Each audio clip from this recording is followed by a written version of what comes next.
नमस्कार।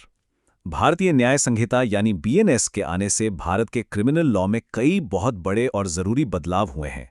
आज हम एक ऐसे ही बेहद खास बदलाव को समझने जा रहे हैं। ये बदलाव किसी को गंभीर चोट पहुंचाने वाले अपराध से जुड़ा है।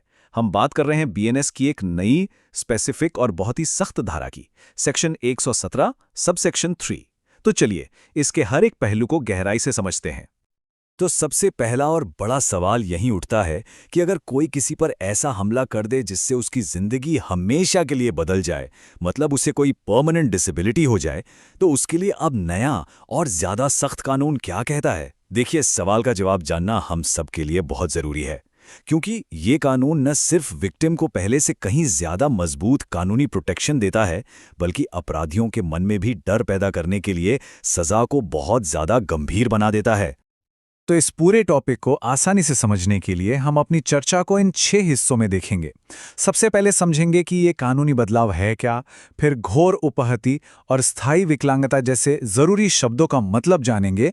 इसके बाद देखेंगे कि ये धारा लागू होने की शर्तें क्या हैं, फिर इसकी सजा और पुराने कानून से इसके फर्क पर बात करेंगे, और आखिर में एग्जाम के लिए सबसे इंपॉर्टेंट पॉइंट को समझेंगे।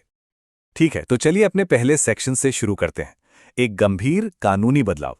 या हम भारतीय न्याय संहिता के सेक्शन 117(3) की बिल्कुल जड़ को, उसके कोर को समझेंगे कि आखिर इसका मकसद क्या है। तो ये कानून आखिर कहता क्या है? देखिए, सेक्शन 1173 तब लागू होता है जब कोई व्यक्ति जानबूझकर, मतलब पूरे इरादे से, या ये जानते हुए कि उसके एक्शन का नतीजा क्या हो सकता है, किसी दूसरे इंसान को घोर उपहाति पहुंचाता है। पर बात यहीं खत्म नहीं होती।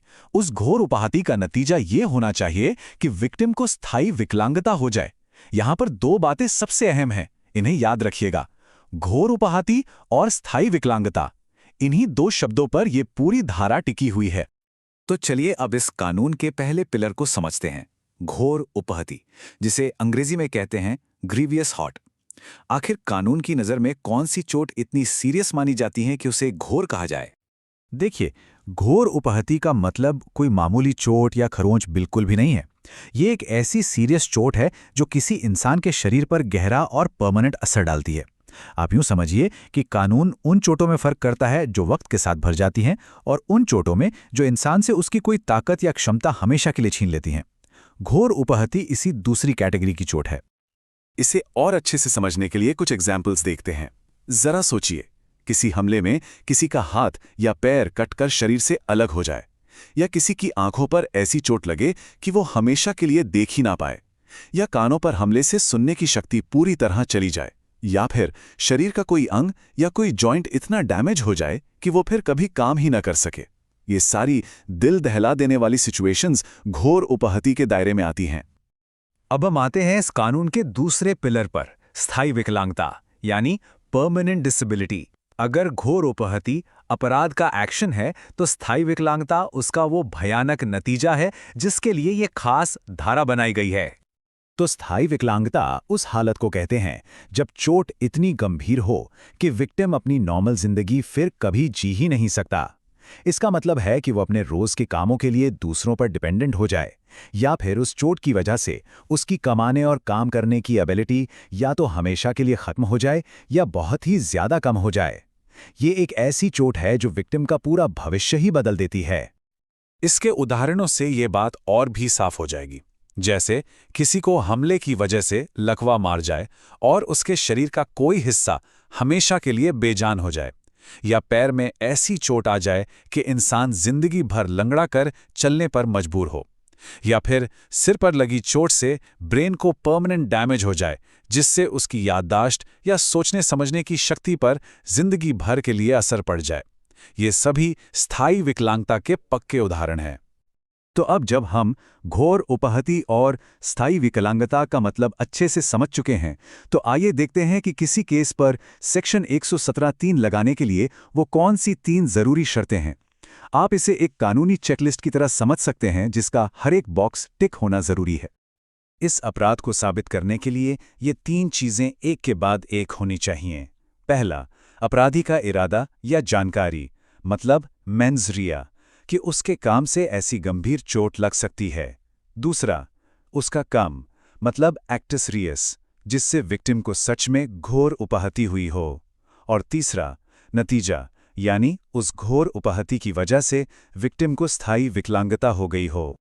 और यहाँ जो सबसे ज़रूरी बात है वो ये है कि इस धारा के तहत चार्ज साबित करने के लिए इन तीनों एलिमेंट्स का एक साथ होना कंपलसरी है।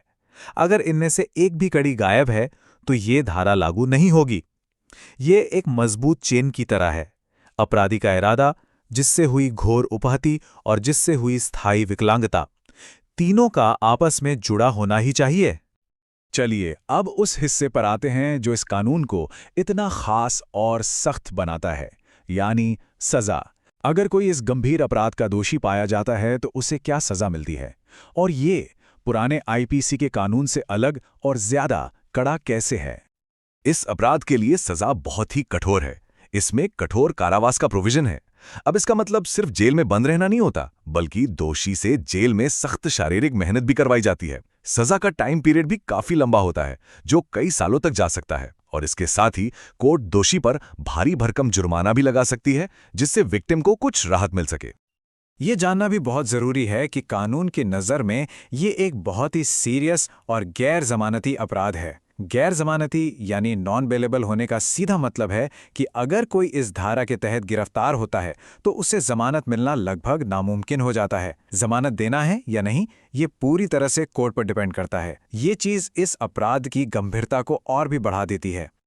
अब जरा ये तुलना देखिए, ये बहुत दिलचस्प है और इससे आपको समझ आएगा कि इस नए कानून की जरूरत आखिर थी क्यों। पुराने कानून यानी आईपीसी में ऐसे अपराधों के लिए जो प्रोविजंस थे वो अलग अलग सेक्शंस में बिखरे हुए थे।